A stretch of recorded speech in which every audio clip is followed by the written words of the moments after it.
in technical terms, but what about the culture, what about human behaviors? Those are things that we need to be discussed through this one. And that concludes our presentation. Even though the time is now 10 past 1, now that we are in the question and answer session, even though we have only a very limited time, I think as this is a very important session, we can give 1 or 2 minutes to, if you have any questions to be asked from, our speakers. Yes, Corner. We need a microphone. Mics, yes.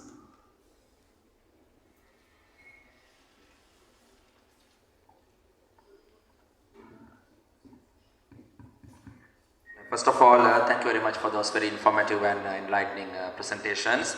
I'm Dr. Amila, consultant community physician, Galle District, and I have a special interest on road traffic accidents and injury prevention. So actually I have a kind of a question and a little grievance as well. That very recently that we had several fatal railway crossing accidents in Galle districts. There were several deaths. So this inspired me to conduct a survey on the vulnerabilities of those railway crossings. And we conducted a survey by applying the incident reporting method, and then we mapped out 11 high risk railway crossings in Galle city and suburbs. And actually those 11 places were reported by more than one persons in the survey, as they reported their own experiences about near misses. And we have identified several key issues as vulnerabilities. One is this unpredictable functioning of these lights. Some lights are always blinking, some lights are not blinking. People don't know when to go and when not to go. And these structures blocking the visibility, mainly the trees and the constructions of private houses. And we actually prepared the report, and I submitted a copy to sir also, and I also submitted that to the road traffic committee organized by the Galle police, and we had a very good reception. And I also submitted that to the other relevant authorities. But we had a little problem that sometimes there are gray areas, that who owns the responsibility, whether it is RDA or the CGR or who, and ultimately still the problems are still there.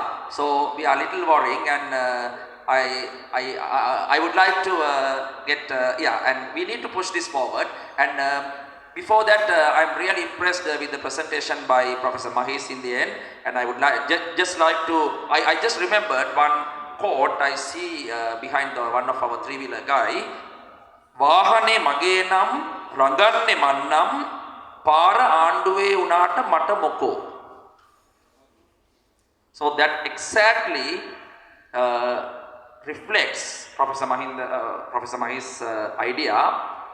People think that vehicle is mine and I can do anything with my vehicle. My God, they think that the para anduve, the road is government, but they never think that people are going in the road. Actually, the government is us. The road, our people are going. So, just for your thought. And coming back to my question. Thank you.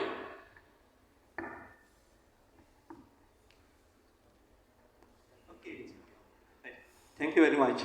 So I can give a reasonable answer for that. Really speaking, that responsibility directly comes to the CGR.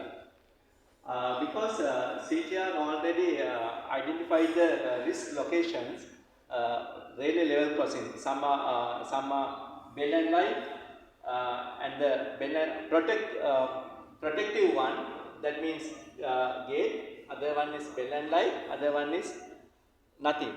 So they already provide put a cabinet paper also to fix 400 railway level crossing as a proposal. But due to some issues, I am not explaining the issues there. Transport Ministry, they already rejected that one, and somewhat they are studying that one. The cabinet already appointed a committee, especially Professor Aman Kumarage, myself, and I am from Road Development Authority, and not only the Road Development Authority, from the National Council for Road Safety, because I am a member of there, and Transport Ministry and CGR. So that responsibility is CGR. They are doing some work and making studies. Some statistics are there. I am also from Galle area, right? I am very familiar with what you are going to say. Actually, we have to get a collective decision and a solution regarding that one. But according to the statistics, what they provided, especially non-protected rail gates location, accidents rate is very less, but protected one is much. Because but I am totally agree with you. Some of the locations are invisible. As explained by the previous speakers, drivers carelessness, and they are very reckless driving, and they are some not understanding things are there. We will see that one. Thank you. Other one I will take only 1 minute, please. Because I forget to I had the chance to explain at the my presentation. Now as RDA, not only from the RDA, especially National Council for the Road Safety, with the several organizations, especially our police department, Mr. Indika Hapuge DIG is there. We are get together, and with other organizations, with the NIE, National Education, National Institute for Education, and the Education Department. We are doing some work, making the attitudes of the school children, especially giving some road safety concept through the maths and science syllabus, not making the new curriculum, but we are put into that one and make the awareness and get prepare the attitude, prepare the good attitude from the school level children. That work is progressing now. Thank you. Thank you, Mr. Chandrakumar. In addition to that, I would like to add something.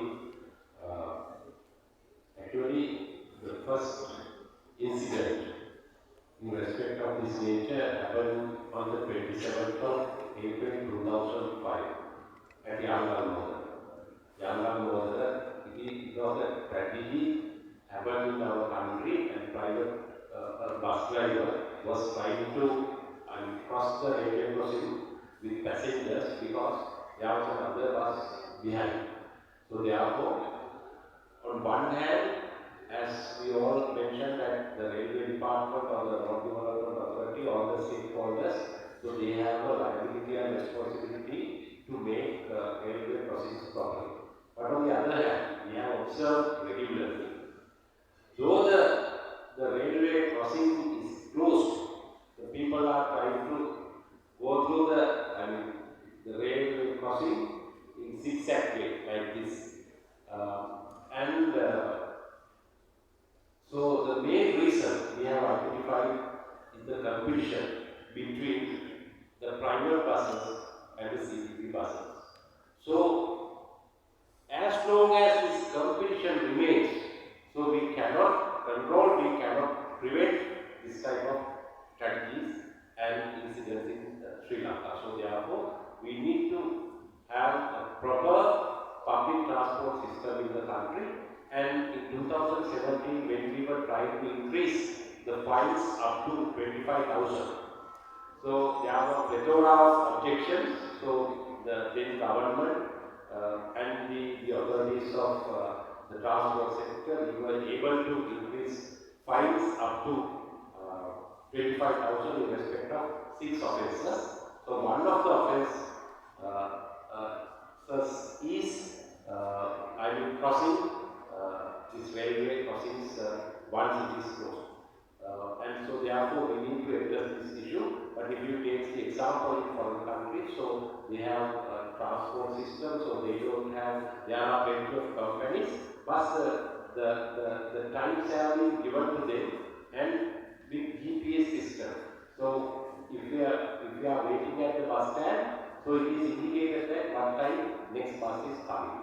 So likewise we need to regularize our transport system, otherwise as long as we are not able to control or regularize our transport system, regulate the system, and this particular problem remains as it is.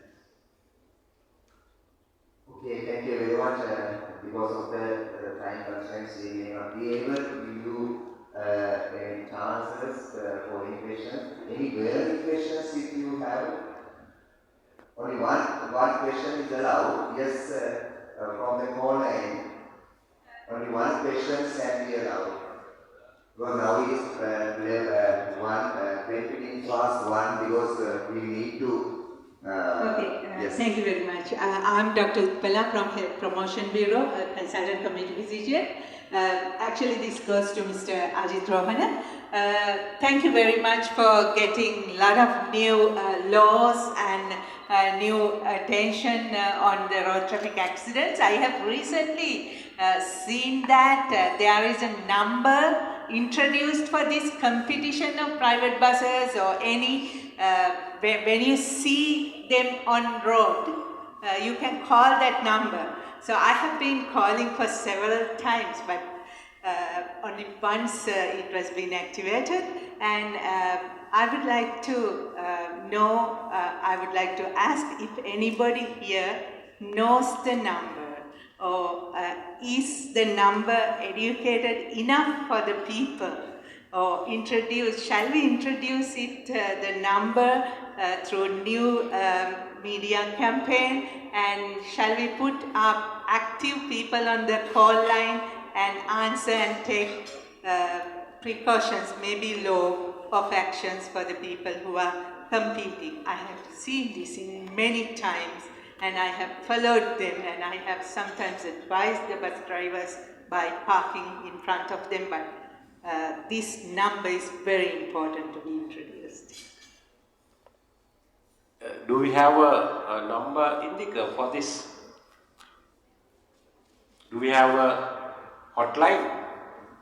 I have seen the number in a poster, in a lot of posters in private buses.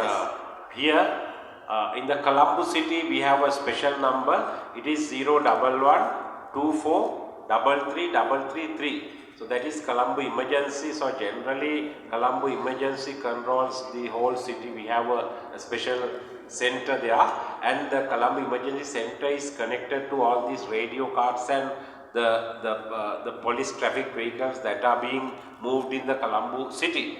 But in other areas we don't have a such number, so you can dial 119 or our IG's command room. So there is a duty officer there. His number is 011 285 4880. So, but I think that your question and the facts of your speech is very important for us.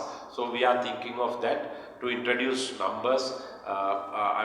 To the country like that. Then the traffic police corps who are on roads, they can deal with the issue. So before winding up, I would like to draw your attention to one thing. Now the festive season is coming, Christmas, and apart from that Sinhala New Year, the New Year 2024. So I mean, if we analyze the road traffic statistics, so the majority, the highest number of road traffic accidents are reporting during this period, 20th of December to 5th of January, and apart from that 10th of April to 20th of April during this period. So therefore, we can convey this message to everyone and don't allow anybody to get into a car or get on to any vehicle where the drunken driver drives that vehicle and object it. So that type of signs we can give. Thank you very much. Okay, thank you very much. Because of the time constraints, we may not be able to allow anybody to ask any questions, because even though those are very important, you can meet the speakers and all the resources during the lunch time, and you can discuss the burning questions with them. Okay, over to you, Shalini. Yes, sir. Following that very informative symposium, it is time to pay gratitude to our resource person of this session. So I warmly welcome Dr. Samita Tunga to present the token of appreciation to Mr. K. Chandrakumara.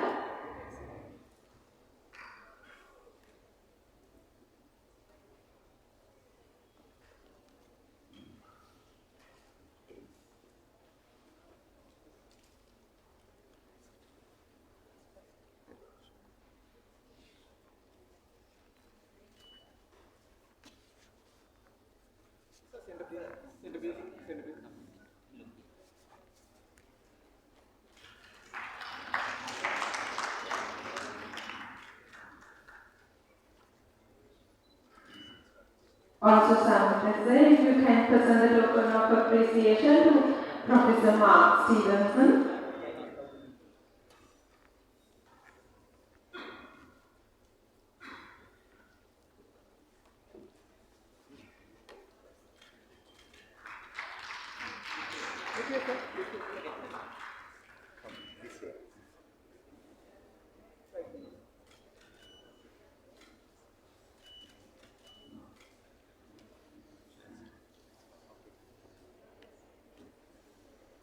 Ms. Ajit Rohan to present the token of appreciation to Professor M.T.M. Mahis.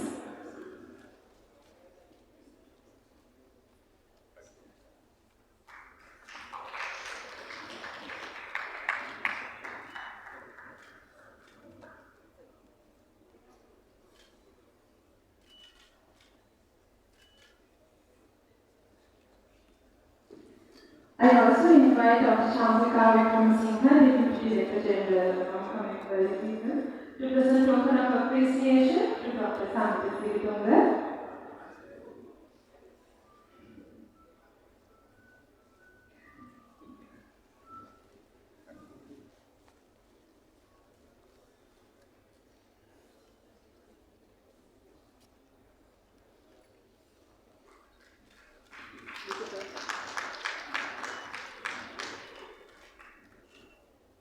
Dr. Samiti Sadrakon, Director Non-Communicable Diseases, to present token of appreciation to Mr. Ajit Rohan.